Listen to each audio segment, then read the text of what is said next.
All right, everyone, let's talk about some must-know information for everybody who is playing 7 Deadly Sins Grand Cross. Global, JP, this is just something you need to have a handle on, and I'm actually really surprised because I could not find another video on YouTube where somebody really explained this very well. There are some videos where people kind of go over the basics, but I wanted to explain everything you need to know about this so you can drastically improve your win rate. And I'm not just talking about PvP. This is a complete game changer for that, but tons of other aspects of the game. This is going to turn you from maybe like a break-even player to somebody who is easily able to beat a ton of content. And that is your starting order of cards here and kind of how things are laid out on the battlefields. It's actually not as much RNG as you think it is. Now, you're going to start off with 7 cards right here with a full team, but 6 of these cards, every single turn 1, are going to be identical. There's only 1 card here that is involved in RNG. So we're going to number these 1, 2, 3, 4, 5, 6, 7, but we're actually going to completely forget about card number 1 for now, and I'll talk about that in a second because it's important to know how cards 2 through 7 work in the first turn. So they're going to be determined based off of the placement of your units on the battlefield here. So you could see that our Gowther is on the furthest right. So his 2 cards are also going to be on the furthest right. And notice the order too. You have arrow shot and then you have an invasion arrow. The order of these cards is also going to be identical each battle as well. So it will always be arrow shot right here and it will always be invasion arrow right there. Then we have our Weinhardt in the middle, and of course the next 2 cards over, you have Flash Arrow and Death Arrow. And then you have Hauser, who is on the furthest left, and you have his cards, Rising Storm and Super Cyclone. So that's 2 through 7. We didn't talk about 1, and we're not going to yet. And just so you guys can see, as an example, we're going to actually forfeit this battle and come back, and you will see that cards number 2 through 7 are going to be identical. And if you're wondering how you can get the order, like I mentioned, that arrow shot and invasion arrow are going to be in this order if I keep Gowther on the right side of the field every single time. So it will always be invasion arrow on the absolute furthest right, and then it will always be arrow shot to the next card over. That's simply just going to be the actual order of his cards that are going to be in his actual character profile. So if you want to take a look at that, I'll just show you here.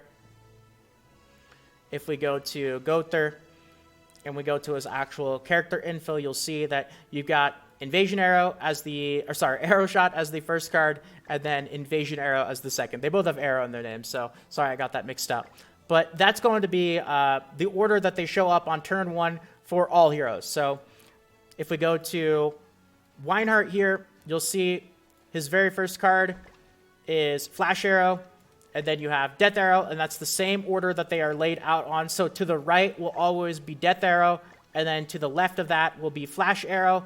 And of course, probably who's going to be the most important unit in your actual starting lineup, surprisingly, is not going to be your main unit right here. Still important, of course, but it's actually going to be the unit to the left of that. And it has to do with that very first card that I haven't really started to talk about yet.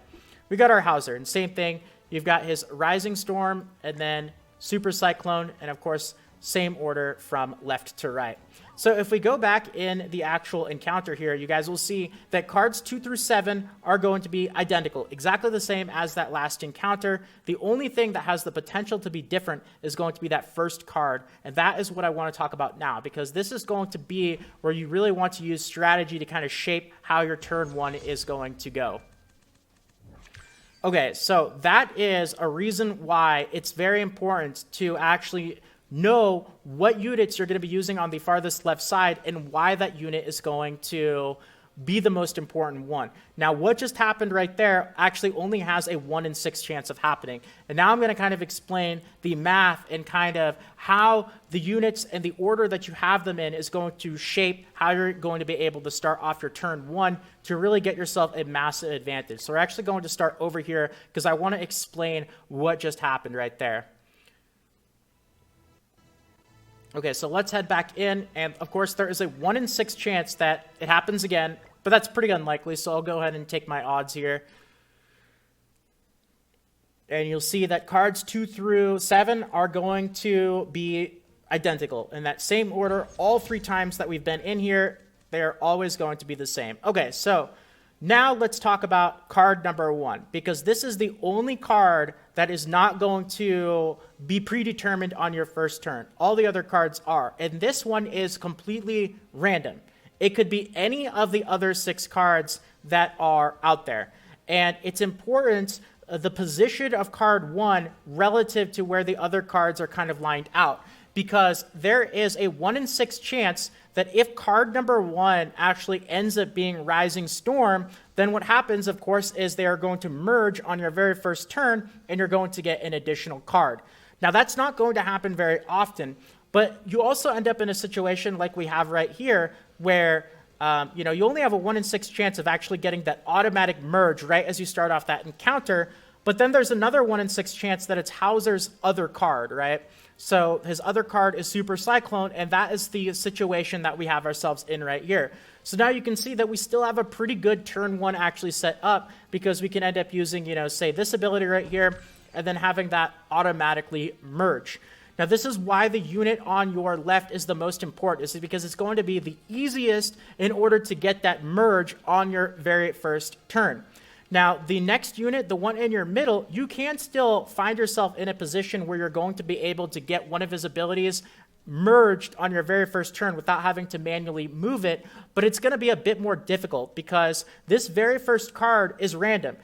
We have cards 2, 3, 4, 5, 6, and 7, and card number 1 could be any one of cards 2 through 7. So the unit that you have on the furthest right here, Gowther, we're not going to be able to get that automatic merge on turn 1 because his cards are going to be furthest away from that RNG card that you get in that first position right there. Whiteheart in the middle, we can, but it's going to be difficult. First of all, we have to have one of his cards here actually get rolled as the RNG card in position number 1. And then what we would have to do is we would have to use some of Hauser's abilities. And it's further away, further to actually get to.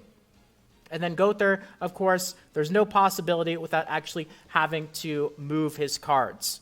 Okay, so how does all of this wrap together? Well, quite simply, what this means is you're going to want to have the unit on your furthest left that you feel like you're going to use their cards the most on your turn 1. And let's just go through the different scenarios and why that is going to be true. So first of all, we have the scenario that we are in right now, which is a 1 in 6 chance of happening. We have our cards 2 through 7, and then we have our card number 1, which is the RNG card, right? This one could roll any cards 2, 3, 4, 5, 6, or 7.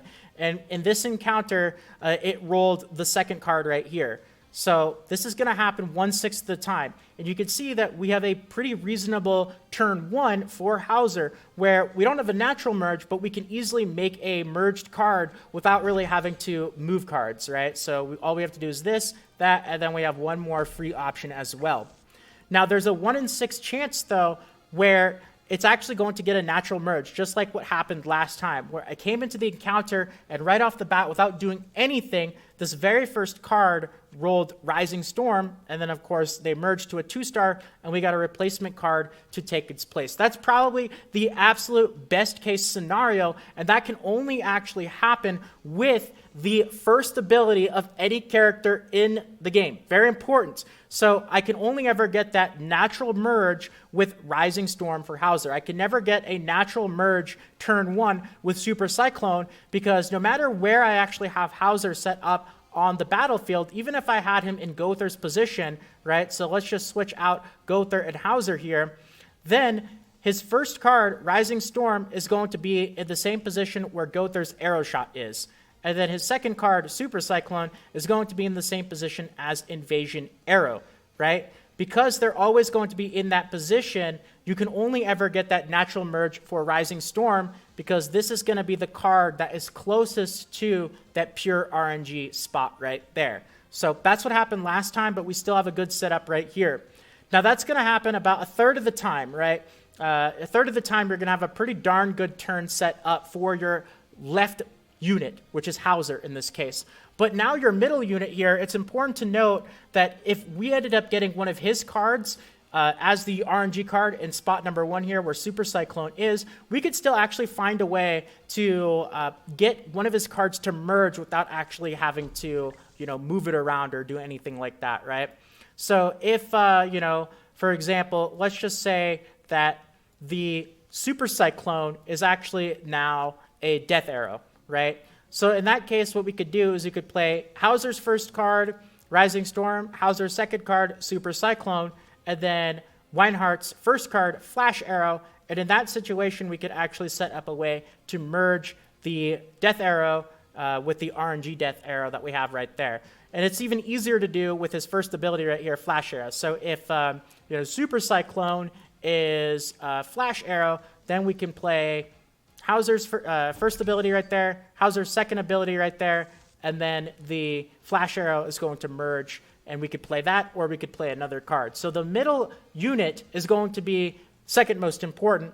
And then finally, the unit that you have on the furthest right, there's no way that you can naturally have their cards merge without actually moving them around, right? Because if this rolls, say Arrow Shot, we would have to use a bunch of cards. There would be no way to be able to actually get the Arrow Shot here to merge with the Arrow Shot here, because we have 4 cards in the way. We would actually have to take the slot to move it around.